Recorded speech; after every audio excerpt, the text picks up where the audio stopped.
Une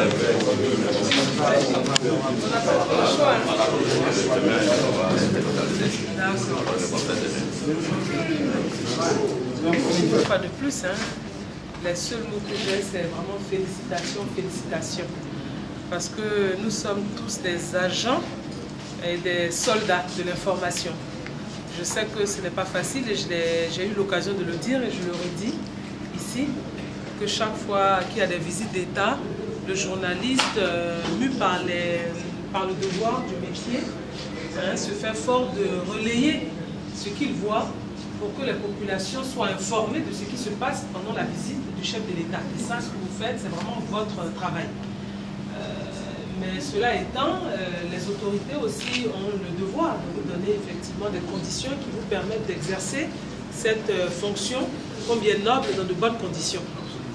Et nous avions pris un engagement avec vous, au ministère de la Communication, pour dire que dorénavant, et c'est vrai que c'était rodé, hein, que dorénavant les missions se passeraient différemment, en ce qui concerne l'hébergement, toutes les questions liées effectivement à votre présence chaque fois que le président se déplace pour des conseils de ministres décentralisés qui sont couplés aux visites d'État.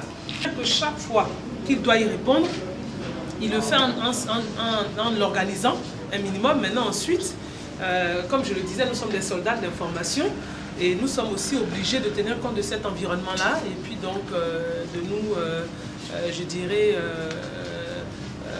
resserrer les coudes pour y aller.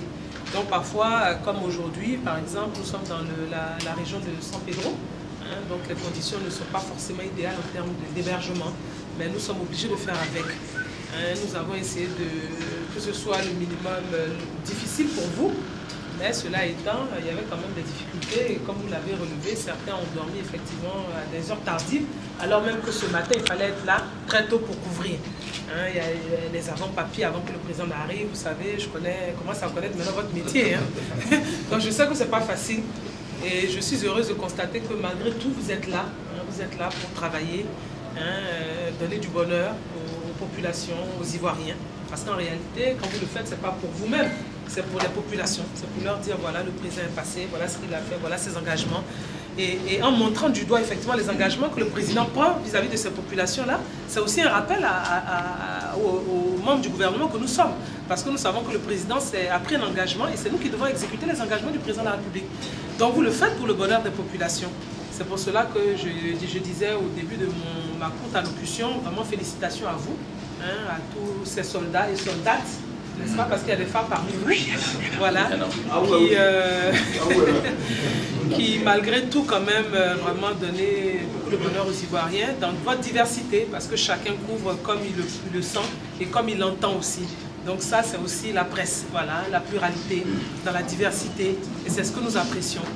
Donc vraiment félicitations et en tout cas nous allons faire le maximum parce que je crois que cette année qui est une année importante aussi pour la Côte d'Ivoire. Hein, comme vous le savez tous, nous avons une année électorale devant nous, il y a des échéances, donc il y aura beaucoup de visites d'État. Toutes les visites que n'a pas pu effectuer le président de la République vont être programmées cette année. Donc il faudra encore voilà, être indulgent et compréhensif. En tout cas, en ce qui concerne le ministère de la Communication, nous allons tout faire pour que vous soyez vraiment dans de très bonnes conditions. Voilà, maintenant, bon, s'il y a des difficultés en cours de chemin, voilà, aucune œuvre humaine, comme on dit, n'est parfaite, n'est-ce pas? Voilà. Donc, en tout cas, bravo encore à vous. Et puis, nous sommes encore ensemble pendant toute la période, jusqu'à la fin, jusqu'à la Journée internationale de la femme. Voilà. Merci.